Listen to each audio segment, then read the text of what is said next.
When it's time to begin, it's on the Rewind-A-Dynamite with John Pollock and Wai Ting. The 18 that makes sense of these things we see in the ring every week on TV. It's Rewind-A-Dynamite for Monday night. Download it Tuesday morning from the Post Wrestling site. It's Rewind-A-Dynamite for Monday night on USA Now on the John and Wai Take the Mic. All right, it's John Pollock and Wai Ting. I have a lot of energy right now. Wai, how about you? I think I used it up all in the XL edition. John. Oh my goodness. That was the longest news portion we've How ever about this, done. okay? There's Steiner math. How about some post-wrestling math, okay? We've got a special deal going on where this month, new subscribers get 50% off. And if you got 50% off, we just did double the length of our normal news. So that's like 200%. And if you're saving 50%, but you're getting 200%, that's the kind of deal we're presenting with you at postwrestlingcafe.com. We just did an hour talking about the arrest involving Alberto El Patron, which just broke earlier tonight. A lot of discussion on the Pat McAfee angle and some details we have learned as well, looking at many things, including the Hulk Hogan documentary series that's coming out, some highlights from the weekend between Stand and Deliver, Sakura Genesis, the best of the Super Jun Kasai tournament that is coming up in May, Wrestling Dontaku, and a big review of the GCW Maniac event from Saturday night. Yeah, really, the show's done. I feel like we could talk about the Punk thing and then sign off. At this point, why not? Also, I want to make mention that this coming week, postwrestlingcafe.com is where you can go for all of our bonus shows, and we're doing an Ask Away mailbag show this Thursday. We've already got a lot of questions in this month, but you can get your questions in before Thursday at forum.postwrestling.com. There's a thread there. Anyone can post questions, and we will get to all of them this Thursday. Correct. Yeah. It's always one of my favorite shows of the entire month whenever we do these, and it's your chance to just have an open discourse with us. Get your questions in. If you're a Post Wrestling Cafe member on our Patreon, you have a chance to do that. Again, as John reiterates, 50% off for all new members, whether you want to join the regular tier or the double tier. And this is our busiest month, where during WrestleMania week, we will be live every single day, Monday to Saturday at 1 p.m. Eastern time, with some very special bonus edition shows where John and I will be joined by various guests. We will be perhaps engaging in watch-alongs, maybe even some lists. I know you guys love your lists. And of course, once the actual weekend hits, we will be watching and consuming about as much wrestling as we can from our base here in Toronto, as we will be delivering reviews and getting you guys caught up with reaction to almost anything major that happens that weekend. Daily coverage begins next Monday, 1 p.m. Eastern time. We're going to do Monday show for free, but everything after that will be going daily for Post Wrestling Cafe members. So this is the best time to sign on board and join us, because we are going to have wall-to-wall coverage of WrestleMania week, covering a ton of the shows, guests that will be joining us, some themed shows, and of course we will be going live after both nights of WrestleMania coming up on April 18th and 19th as well. So all of that is yours. postwrestlingcafe.com. Tonight, 12,631 suckers that spent money on WWE tickets in 2026, according to WrestleTix. 13,718 last July, Wai. What does that mean? They're dead. Tickets weren't as high?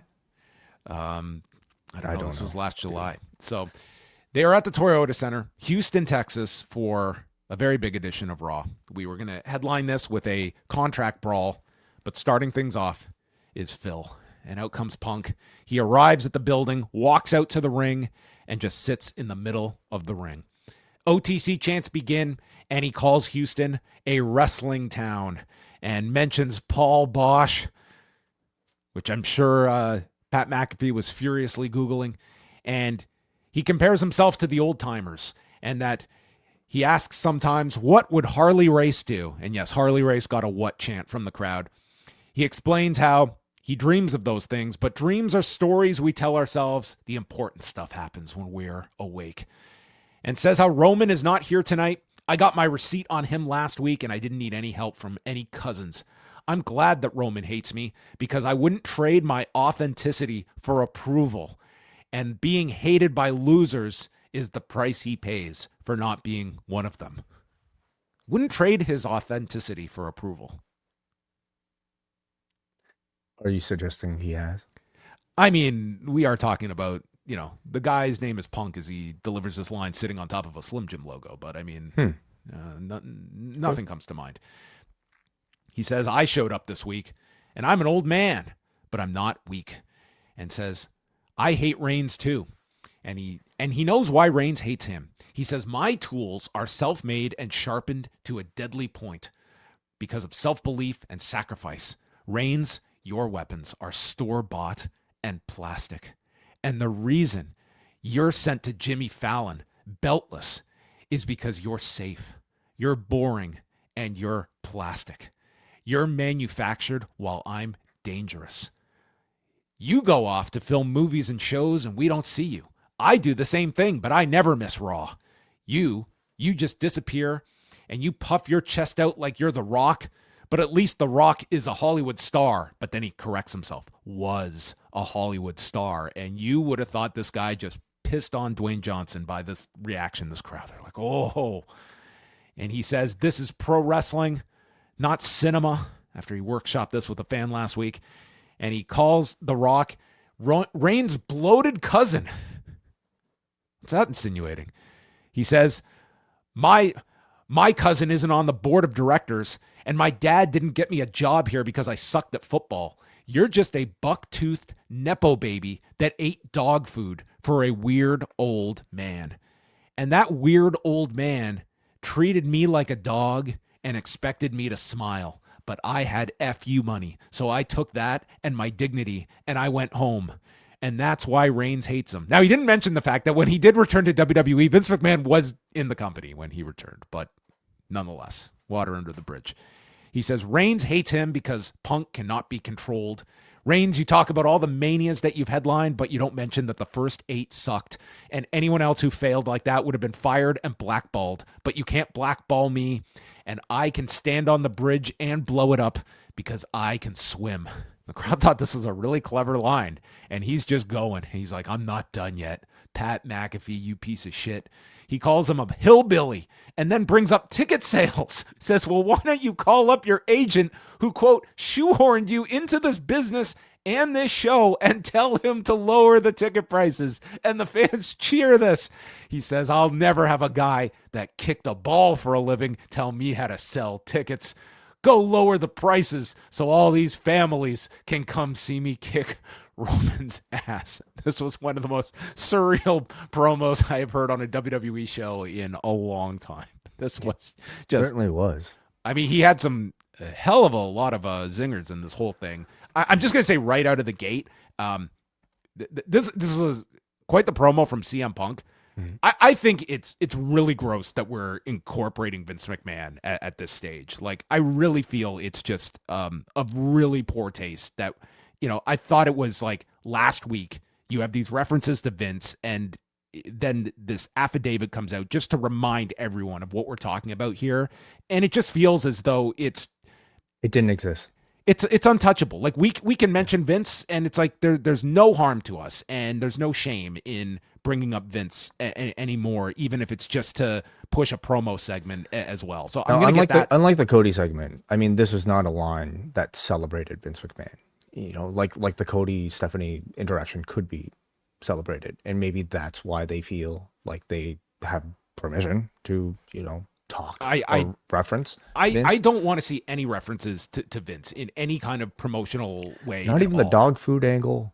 Yeah, it's what a memorable segment this was. But you didn't make him eat it. Yeah, this thing went on. This was quite the lengthy promo as well, and got through a Roman Reigns-less date here for Raw. I mean, deservedly so. There's nothing else more compelling than this on the broadcast. And I would say, like, overall, this entire feud has been filled with like really compelling talking segments. You can argue maybe this was the most memorable one, and because this was their attempt at replicating some version of, pipe bomb for CM Punk. And that's a lot tougher to do these days, number one, because I think there's a lot less, well, you can argue prior to last week, maybe there was a lot less dissatisfaction with this company. But you're also talking about Phil Brooks at the age of like nearly 50, who has very much, I think, has, in my opinion, lost that sort of feeling of being an actual rebel on the show. He feels very much like, like he's somebody hired to play a rebel against the show. That said, though, I can strictly appreciate this for the performance, and I thought it was an absolutely brilliant CM Punk performance. So first, let's get this out of the way. Like,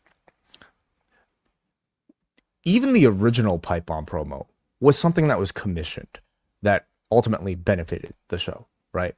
Which this was as well. Like, this had the purpose of building interest to the pay-per-view match, of course. And then it also had the further purpose of doing some level of damage control for the online sentiment that came out of the Pat McAfee segment on Friday. And the third aim of it was to, I'm sure, announce an upcoming sale for these WrestleMania tickets that they were probably going to engage in anyway. sale. Yeah, I think. Yeah, well, certainly.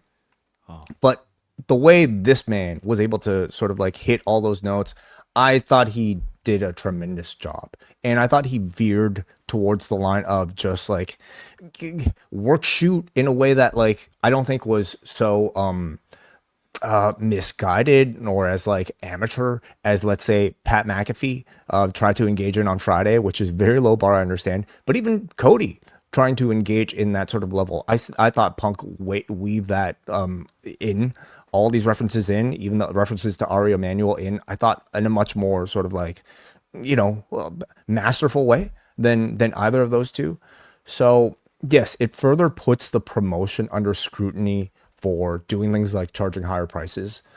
But I don't think you're changing anybody's minds at this point, especially after you've already sort of let the cat out of the bag on the Friday promo. Secondly, I also don't know if like Ari Emanuel himself probably minds that much being the bad guy in all of this, because it sort of wipes the stench off of the actual promotion itself, which is the thing that he wants to save to obviously make as much money for himself as possible. So all of this is really interesting. The fact that we are now openly acknowledging TKO as the bad guy, as the new corporation here that is coming in and doing shit like throwing Pat McAfee into the mix, raising ticket prices really high. Like, we are fully in on that narrative now. Yeah, it's just, to me, it's just like any kind of follow-up question that you have to try and explain this. It just gets so difficult that if you're positioning TKO as like this heel entity, and Cody is like their guy as well. You're not supposed to think that. You're That's supposed what to think Pat McAfee told us. And that's what any viewer would watch this and see. Like, that's just in front of you. There are two levels to the Cody promo. One is Pat McAfee. That's storyline.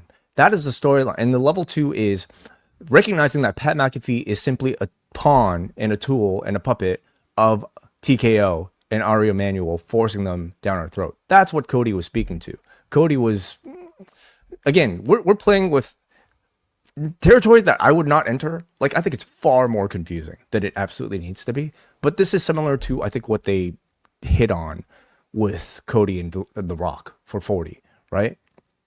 The idea that somebody who is not involved in the wrestling, sort of like fan side of things, just fucking up your WrestleMania build.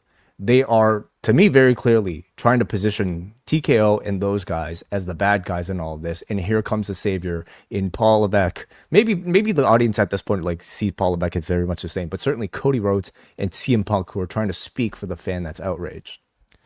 I think your way to try and maneuver this, because like the toothpaste is out of the tube after these promos, is almost to paint like McAfee is like a dated he is living in the past, and this is a better version, is what you have to present. The problem with that is this current version that you want to be selling to your fans, like this is the great product.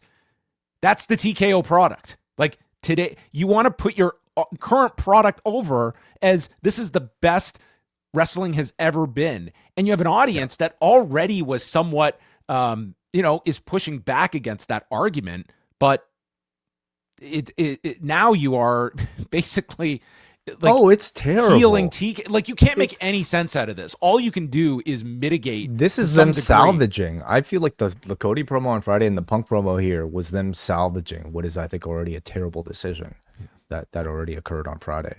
Well, maybe they'll have to send Roman out next week to explain that 40,000 distributed, but let's compare gate figures, okay? Because we increased by 25%, and just because we're down 19%, there's still a yield that is going to make everybody happy, because we all know we're going to take a bite of both parts of the apple. He's the only savior we can have.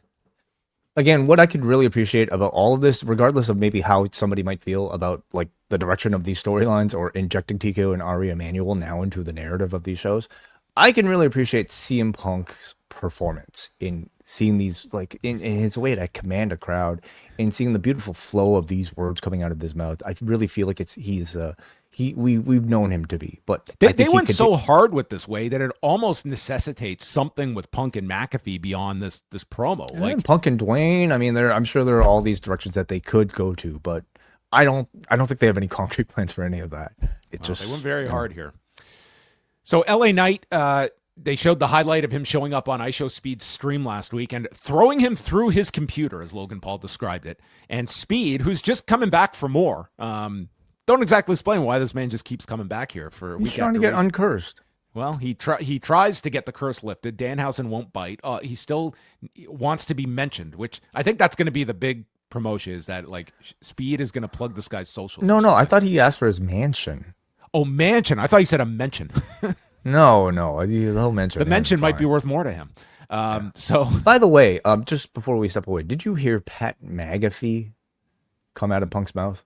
That's what a lot of people heard, and playing back, it certainly does sound like he said. Oh, it could have been. Yeah, I missed that, but yeah, that's very possible. Okay. Another layer to the whole. It's very deep, John. So, Speed basically talks to Pierce, and Pierce tells him to go home. Theory and Logan show up and say, "Don't go home. Stay with us. We are your safe space." So they drag out Speed for Austin Theory's match with LA Knight. Theory is sent to the floor with a clothesline, and Knight is warning Logan and Speed to stay away. And then when he turns his back, Logan Paul shoves Speed into LA Knight. You don't actually see the shove. You just see Speed like race into this guy. And Knight goes after Speed. The Usos come out, blocking Speed from leaving. And then he leapfrogs over LA Knight, which was actually, well, now that I'm watching this angle, Knight did a lot of help. No, here. But this was still pretty high he got here. This sort of is his gimmick. Like he does like backflips and things like that. He is like an actually quite athletic. This guy do this live. He didn't have a lot of runway here to do this. He was good for him. But I don't know if the feeling we're supposed to come out of this is that, wow, he's such a good athlete that he's like maybe better or at least able to get the better of our professional wrestler. You want to see these guys get their hands on this guy. I think that's what you're. But this is a babyface move, is what I'm saying. This sort of cool looking evasion. It's not for like the heel that we want to see get beat up to do. Well, he gets into the ring. Knight knocks Logan off the apron, but with his back turned, is rolled up by Theory. So Theory pins LA Knight in 9:41. Speed is alone with the Usos and LA Knight. He's blaming Logan. Jay grabs him, and then Logan saves him from a 1D. Knight issues the challenge, and Pierce makes it official as we get the 6-man tag for WrestleMania. Yeah.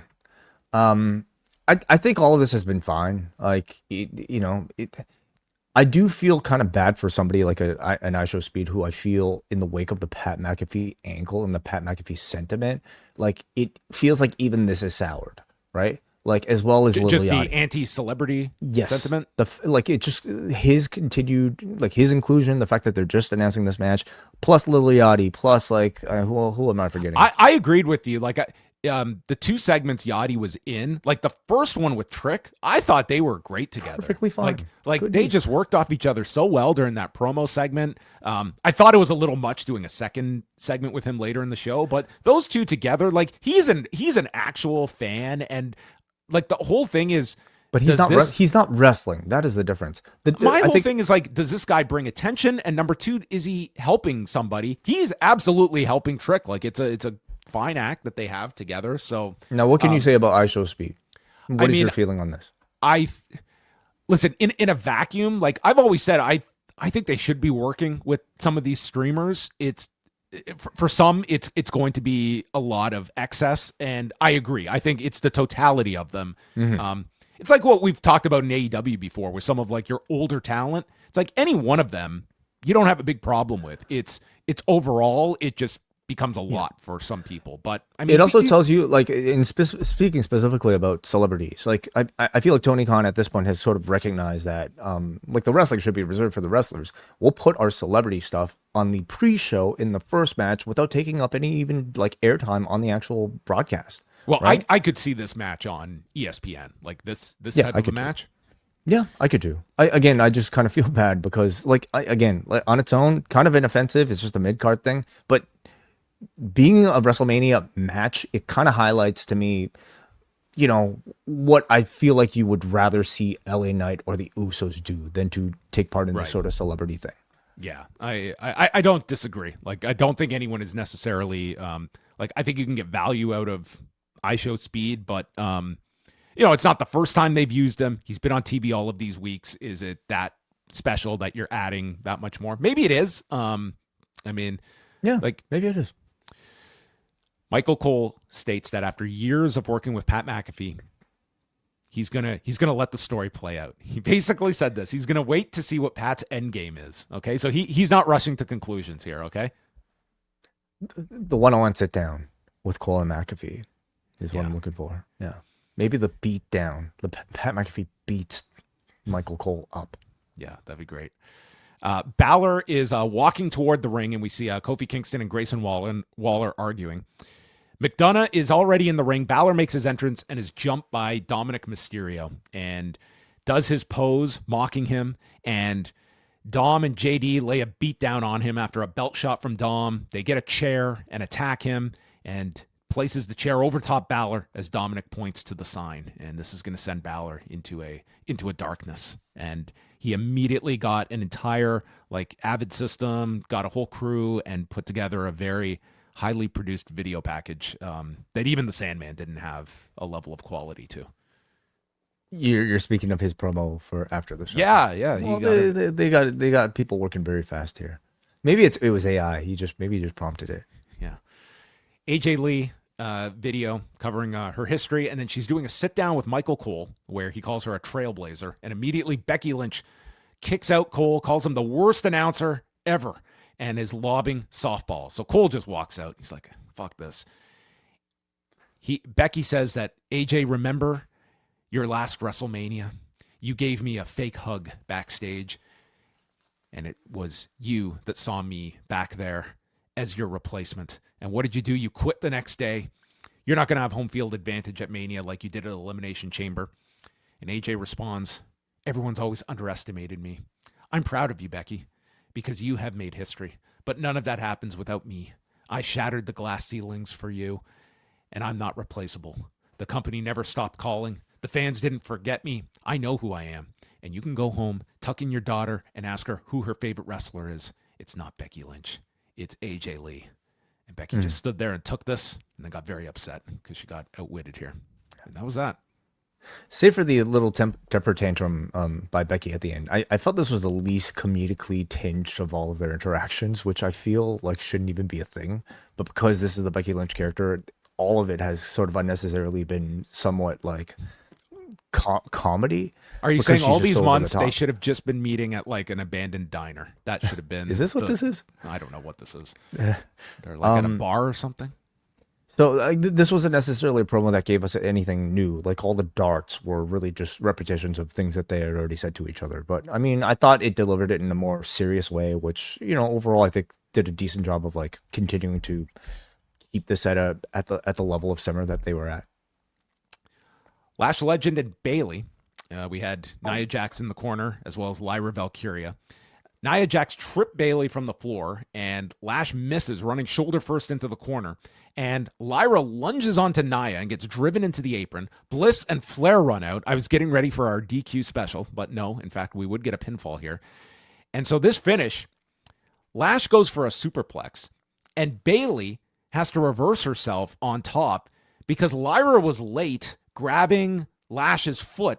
And you can see that she realizes I've got to be the one to cause Bayley to flip on top. So after she gets it like halfway through and then holds the foot down for Bayley to pin her in 8:27. And the Bayley and Lyra pick up another win. Yeah, I don't know what this means, because I feel like Bayley, Or just Bayley, I mean. I feel like Bayley should be the expected person to, emerge out of WrestleMania as the victor. But getting this sort of win over the tag champions makes me feel like the tag champs are going to retain. And maybe, they challenge afterwards. But I do feel like they are a team that needs some credibility. And so I thought this was perfectly fine. I continue to be really impressed by Lash Legend and just, I think how well she's adapted to the main roster. She looks so much more impressive on the main roster than she did in NXT for whatever reason. One person who loved the Pat McAfee angle on Friday, I'm not kidding, was Mark Henry.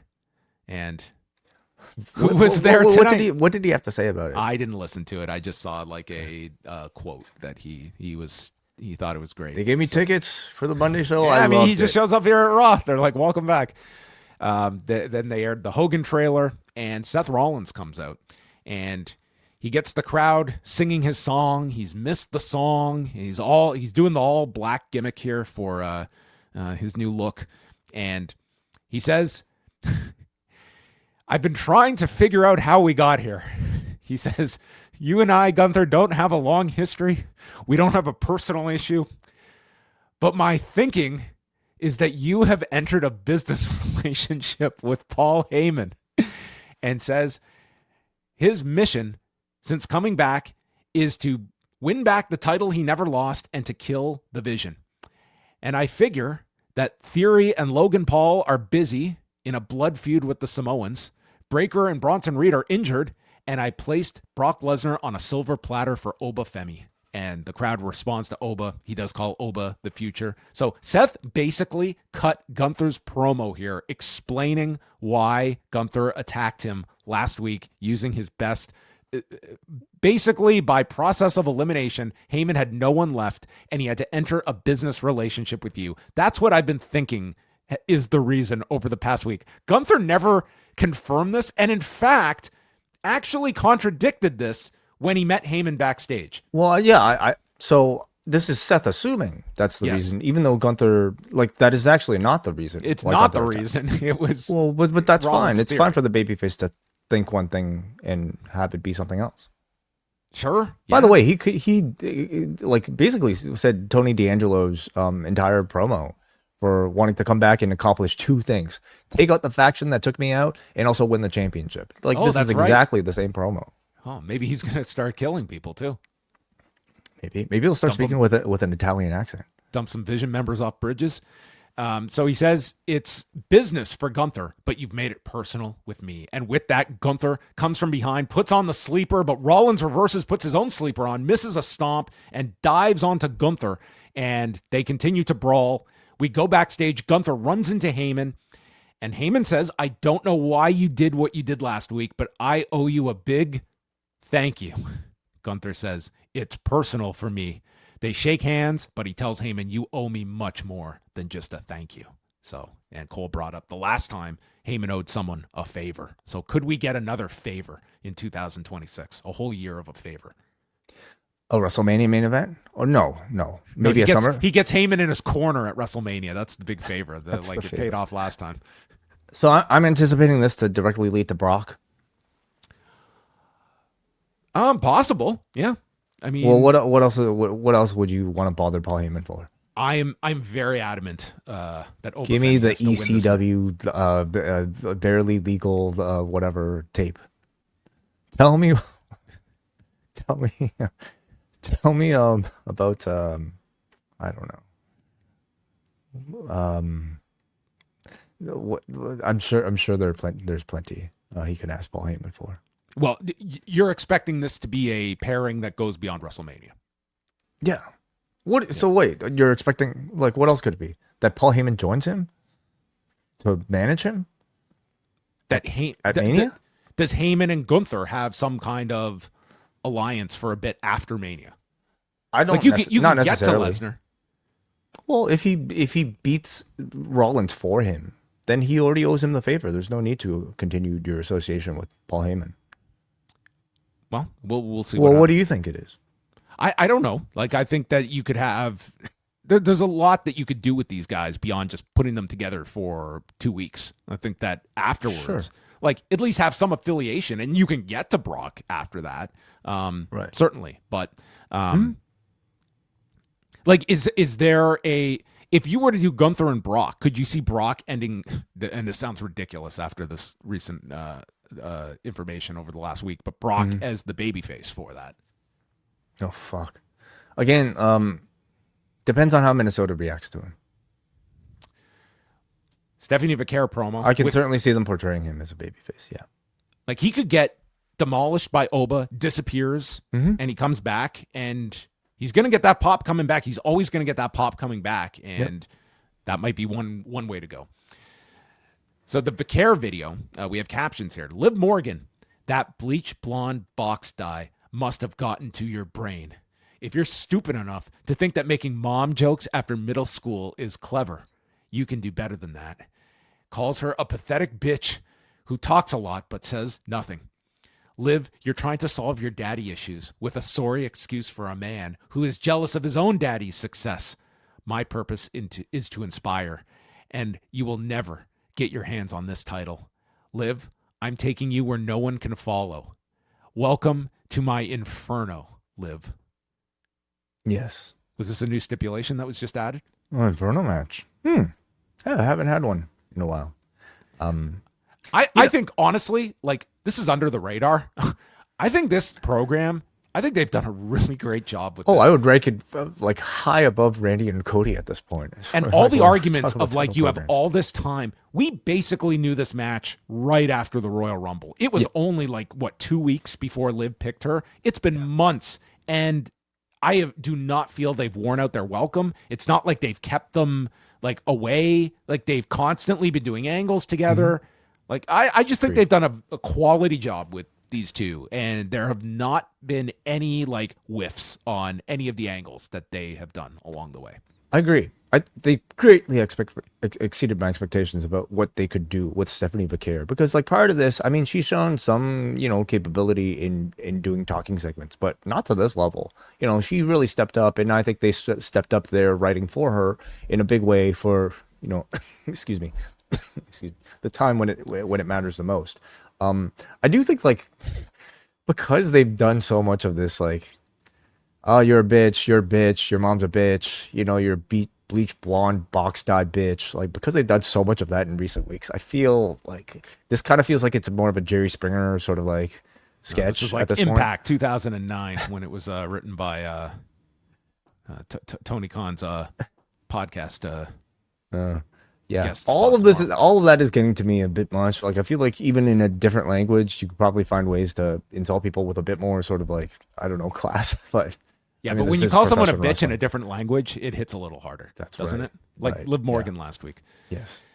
Penta, Javon, and Dragon Lee against Los Americanos, with Kofi Kingston watching backstage to see people that will actually be going to WrestleMania.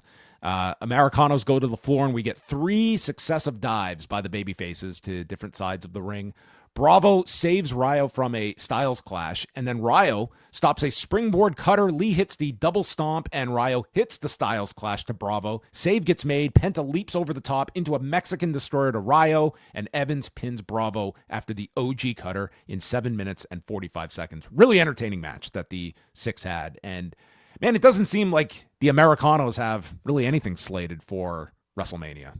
I mean, maybe a cameo in a... Not even Gable, right?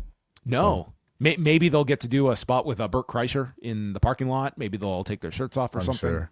Yeah. Honestly, I feel like that's an indictment on, to me, how poorly received this Americano versus Americano storyline has been, how poorly handled it's been.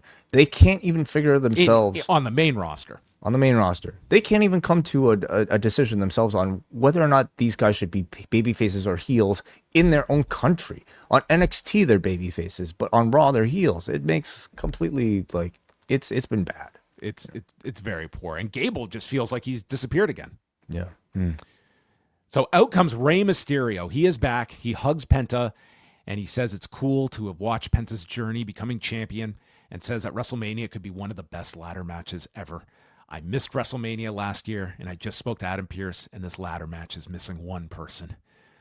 And he announces it's me. And Penta says, let's make history. And all I can say is that I hope Rey has to prepare for this ladder match, and he puts commentary on the side for a little bit. Take a break from commentary on AAA.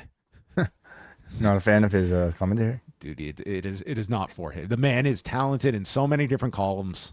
Commentary is not one of them. But yes, this brings us to 6 men in the ladder match, and let's hope Rey doesn't do a match on SmackDown the night before WrestleMania like last year. Yeah, that's right. So what exactly happened is going on here? Is he just cleared? Was he supposed to be fighting somebody else on this show, as far as you know? The last card I got, Rey was penciled in for this match. Okay. Was he scheduled for Gunther at some point? I never heard that. I'm not saying that wasn't discussed at some point, but I just the Dragon Lee build and everything, Yeah, it does make sense, but I can just say right after Elimination Chamber, that's when I was told it's Gunther and Rollins, and that was the plan, at least as of after Bronson Reed's injury. Okay. So there we have that update for the ladder match. Backstage, Rhea and Io are getting ready for their match, and Austin Theory is in the background speaking with Maxine. So maybe something post-Mania maybe Maxine, maybe she gets involved in this tag match at Mania, or they save this for post-Mania. Because I could see them pairing Maxine with Theory. It's kind of, where do you go with Maxine at this point beyond turning her? So she joins the Vision. I could see her being, Theory's, Theory starts... Girlfriend? Something. Or just friend? Maxine Theory. Yeah, interesting. Okay. Max Theory. Curious to see what she's like as a heel. Yeah. I would try it at this point. Why not? Paul Levesque is going to be on Cody's podcast this Thursday. Now, 9 times out of 10, I would completely skip this. This does not sound fun, but given this Mania build, and as I recall, last year when we got the State of WrestleMania with Peter Rosenberg interviewing Levesque and a very cranky Paul, I will be watching this one because I cannot wait to hear Paul just explain to us minions what's really going on, because this is what we do. Okay, turn the microphone off, Cody. I've got to talk to you. I've got a big plan. This is Ari calling me. Shit. How many expletives do we get in the body of this podcast? Yeah. Are they going to be drinking together? Paul doesn't drink, so this could be a very one-sided drinking. I don't see a Moscow Mule in his hand, so it'll be a dry podcast. Yes. Then we had this great video with Asuka. I thought this was really tremendous with all the subtitles here. She's addressing Io, blames her for destroying what they had. I loved you. I paved the way for you and Kyrie to come to WWE. I sacrificed everything. I never expected a thank you because I did it out of love. But it turns out I loved you too much. Io, you took advantage of my kindness. You used me. Now you must pay. I will always be your senpai, and I will take everything from you. So not officially announced, but this is expected for WrestleMania with Io and Asuka. Don't know why they wouldn't just announce it. I don't know either. I thought they were going to do some angle in this next match, but I thought this was a really good promo.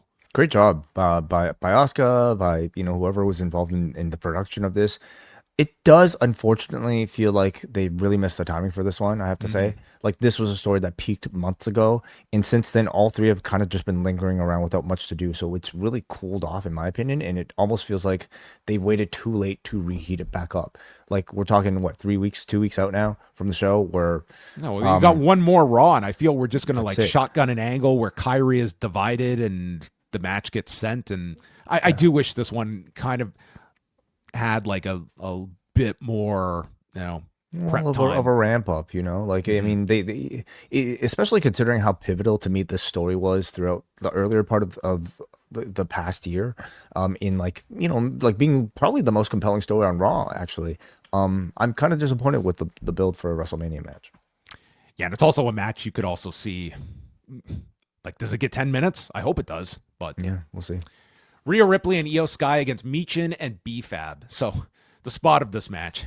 Io hits a beautiful suicide dive. I mean, no issue with this dive, unlike last week. Hits it, and Corey Graves, that's going to give Rosenberg a heart attack. And he waits, and I'm like, okay, he got in his line, and he just waits, and it's quiet. Maybe he should talk to her. And I died. I fucking died, dude. Like Graves just like had that one in the back pocket for this whole night until this match. And Sky hit a wonderful dive here. And yeah, school was in session. So they get the advantage on Io, and then they double team behind Jessica Carr's back. Jade yanks Ripley off the apron, and Io can't make the tag, but then just catches B-Fab with a roll-up out of nowhere. 7 minutes, 23 seconds. I didn't think the match stood out all that much, and we had a commercial break in between. Like, it did not feel as smooth, especially when B-Fab was in there. So they attack Io. Michin gets a kendo stick, and Jade Cargill's in the corner as well. So they're all in there. Rhea returns, but gets pump kicked by Jade, and then they hold Rhea in the corner as Jade beats Io with the kendo stick as Rhea screams and then hits Io with Jaded. So unfortunately, instead of building up Io's match, she was just sort of the prop here to get heat on this instead of setting up the Asuka match. So I guess next week we will probably get that match as the final match announcement. Sure, yeah. It worked with the crowd here. Like, the crowd loved Io. I like the angle. The angle was very good. To me, though, like, should I really feel sympathetic for Io Sky? You know, she's not a civilian. Like, she's a high-level competitor who regularly sustains, like, damage on the level of a kendo stick. Wait, she broke the kendo stick over her. Did she even break it?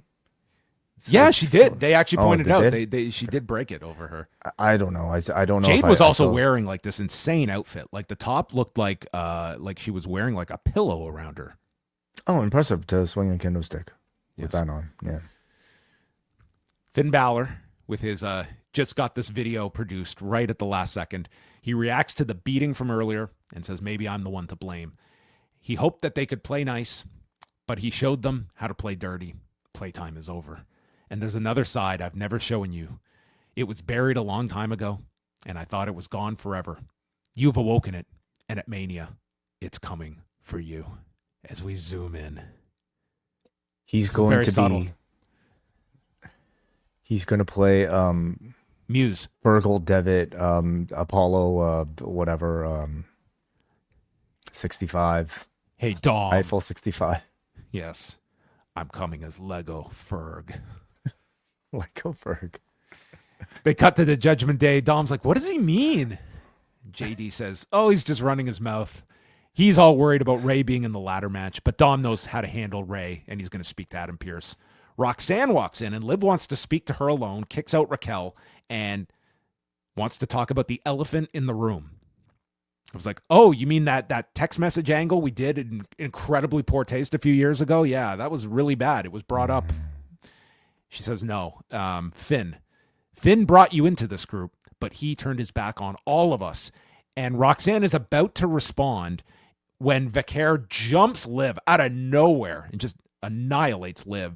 So we have this tension here that was introduced between Liv and Roxanne, and whether Roxanne is loyal to Finn or to the remaining members of the Judgment Day. I kind of like that as sort of a little plot twist to keep in the background. Since Liv has come back, she's been playing way too nice with Roxanne. You know, like the introduction of Roxanne Perez into Judgment Day was always to build to some sort of feud with Liv Morgan, and now they can finally get to that post WrestleMania, you would assume. Oh, dude, this is going to be like 3 years before they get to this. It's a Judgment Day story, okay? This was week one. But, you know, at this point, like, who knows how... I'm assuming Liv wins the championship. But does she escape WrestleMania as babyface or heel? To me, I think it's somewhat questionable. Yes, I know Steph is very much a babyface here, but, like, the crowd likes Liv Morgan. And in this instance, who's the babyface and who's the heel? Maybe I'm still more leaning towards Roxanne being a babyface coming out of this, because Liv is a great heel. Anyway. I think she's been very good in this lead up and really in this role as well. Mm-hmm. So it's the show closing contract signing, and you know we need the big guns. So Paul Levesque is out to join Adam Pearce, and Pearce goes to introduce the segment. Heyman cuts him off and calls this the most highly anticipated match in decades, if not ever. And the crowd's going nuts for Oba here. He brings out Lesnar. Lesnar comes into the same ring. reaction as always. I mean, Oh, as we'd expect, nothing, different. Not a person in Houston that has access to court listener. Lesnar is in the ring when Oba comes out, and dude, this guy is so over at this moment. He comes out like this guy is the biggest star on this show. Mm-hmm. Like I think there was a bigger reaction for him than Punk in the opening segment. Like, at worst, it's comparable. He's RVD in 2001. He's name it. It's just like this guy is like just a rocket is on this guy. Comes in, Lesnar won't let him in the ring, knocks him down, and they just get into this big brawl. All of security's in. They tackle. Femi tackles him through a table in the ring, and you just have all these security guards trying to hold them apart. They're leaping over security. The chairs are throwing at one another, the office chairs that get involved. Lesnar jumped off the apron. That's how invested this guy is in this the particular setup angle. Great segment to end the show. Continues the string of great segments involving these two. I mean, Lesnar stuff aside, I mean, we did have a question from one of our super chats last week on Pollock and Thurston about whether the news could affect the Lesnar match at WrestleMania. The answer was a hard no. And that's how the show ended. But I mean, as a segment, I thought this was very strong. Yeah, they cut the build incredibly simple. As I think, like the face-to-face speaks for itself, the size of the men speaks for itself, and they really haven't had to do much, Like I don't know what you do with Lesnar next Monday. Like, I guess you can just do a Heyman promo of some sort, but like I feel we're there. We're at the finish line for this one. I don't think much more is needed, but they timed this one well, and does it tell you something about like the optimal time for a WrestleMania build? I guess every build is somewhat different. Every story is different. Some require a lot more time. When it's just being sold essentially on the size of two men, you really just need interactions like this. Look at this chair. Well, there you go. That was Raw. I mean, for all the negativity coming out of SmackDown, I thought this was like a really strong show in terms of building up a lot of the different matches for Mania. I mean, you had the Punk promo. I thought the segments with Asuka and Stephanie Vaquer, like here are two English-speaking performers that you leaned on, and I thought they were both like great promo segments to build up. You had a really intense contract signing involving Lesnar and Oba Femi at the end. The Rollins segment with Gunther, I thought worked for what it was. The Jade Rhea segment, I thought worked as well. Like a lot of good angles on this show. Match wise, there was a good 6-man. I wouldn't say any of the other matches really were to write home about, but the 6-man was an entertaining match. It was a talking heavy show, but like for 2 weeks out from WrestleMania, when you want to put most of your airtime towards building those particular matches, I don't think that's necessarily a bad thing. It felt like a relevant show, certainly, especially with the opening segment. Yeah. All right. Well, there you go, everyone. We had a lengthy one here to get to. And later on this week, want to remind everyone here on the YouTube channel, we will have Rewind-A-Dynamite on Wednesday night. Wai Ting and I will be going live after the show from Edmonton, Alberta, where we have Andrade, Mark Davis, and Konosuke Takeshita taking on Darby Allin, Jack Perry, and Brody King. Willow Nightingale defends the TBS title against a returning Queen Aminata. Kenny Omega will speak live before the match with MJF at the pay-per-view, and Jericho will address his return. Wait, is he actually just billed as Jericho? All of the promotion, all of the visuals, like they've tagged him as like his handle, but all the visuals are reading Jericho now. And one of our readers did point this out last week. I pray it is the attempt to market him as such. I have not seen them of any graphics for AEW. Correct me if I'm wrong. I have not seen any that have listed Chris. So interesting. Yeah. Okay. It's totally something you could imagine him saying, like, guys, for this run, no more Chris. Yeah. Well, he is dressed in purple. Maybe he will, introduce himself as a symbol soon enough. Okay. Well, that's coming up on a Wednesday night. Again, Ask Away Mailbag show on Thursday. Submit your questions at forum.postwrestling.com. And we will be back this weekend. I'm going to do a review of Rebellion, and then I'm back with Wai Ting late Sunday night after Dynasty from Vancouver. Boy, it's a Sunday. Oh my God. It's Those a are the Sunday. worst. Yes. Those are the toughest. And All then right. we're back the next day as well. So with that, we say goodbye to everyone on the YouTube Dude, channel. we're going from like I Dynasty know. on a Sunday right into WrestleMania week coverage. I know. So like the very next day, we're going live at 1 p.m. Yeah, I know. Oh my God. And I we're not realized that stopping. over the weekend. Like this is the Dynasty is the start of WrestleMania week. Really. It literally will bleed into WrestleMania week because that's Holy. when we're going to be going live that night. So, yeah, All right. You'll hear a very exhausted version of us next Monday afternoon. All right. Goodbye, YouTube.